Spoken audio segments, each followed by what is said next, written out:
Hi guys! Welcome back po sa aking YouTube channel. So for today's video, ituturo ko po step by step kung paano magta-top up ng token sa Jabplay gamit lamang po ang LYKA GEMS. So andito po tayo ngayon sa LYKA app. And then sa search button po, itatype lang po natin yung Jabplay. So, ayan, Jabplay. Ayan po siya yung may bilog. So, ayan po, makikita nyo doon sa right side, yung kulay blue na hugis pusa. Click nyo po dyan para makapag-send. And then, minimum amount po para makapaglaro sa Jabplay is 50 gems.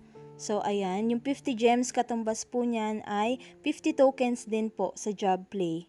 Then, click confirm. Ayan. Huwag nyo pong kakalimutan na bago pindutin yung done, pindutin nyo po muna yung copy na yan. Yan. Pag nakopy nyo na po, okay na.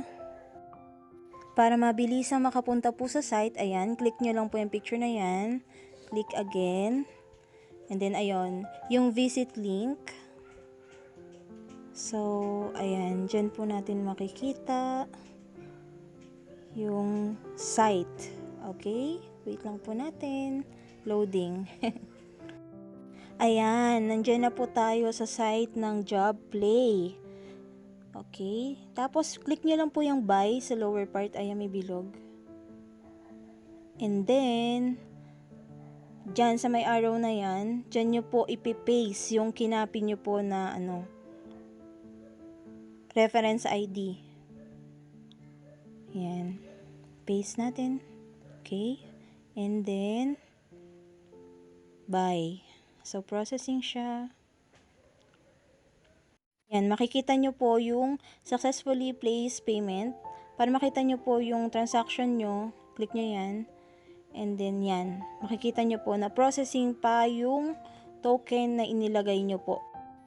If ever lang po na hindi nyo po na-copy yung reference ID, meron pa po tayong isang way para makuha nyo po siya. So, ayan. Pupunta lang po kayo sa profile nyo or sa feed ng LYKA app. Click nyo lang po yung My Gems. Andyan po yung history ng pagsisend at pumapasok na gems. Click nyo po yung You've sent 50 LYKA Gems sa Jabplay. So, ayan. Andun po, ayan, sa taas. Yung reference ID, copy nyo lang po. So, ayan. That's it.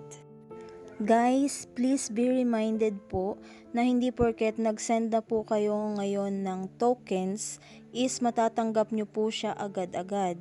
Minsan po, it will take hours. Minsan, kalahating araw, hindi pa po pumapasok yung token. Minsan, umaabot na isang araw. Hindi ko rin alam kung bakit, pero check nyo na lang po. Minsan, meron pong chances na nade-denied po yung transaction. So, ang gagawin nyo lang po, huwag kayo magpanik. I-copy nyo lang po ulit yung reference ID and then punta po ulit kayo sa Jabplay. Tapos, send nyo lang po ulit. Tapos, magwe-wait po ulit kayo na hanggang sa ma-process na po siya ng Jabplay at pumasok po yung tokens na kinakash in nyo po. Ito pong 50 tokens na kinash in ko, umabot po siya ng almost 1 day bago pumasok. So, advice ko po sa inyo, kapag magka-cash in kayo, hindi yung tipong gustong-gusto nyo na maglaro kasi maiinip po kayo kasi ang tagal nga po niya bago pumasok.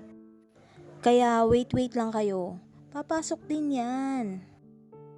After checking ng maraming beses and waiting, ng almost 1 day, check natin ngayon kung pumasok na yung 50 tokens na nilagay ko. Ayan, credited na po.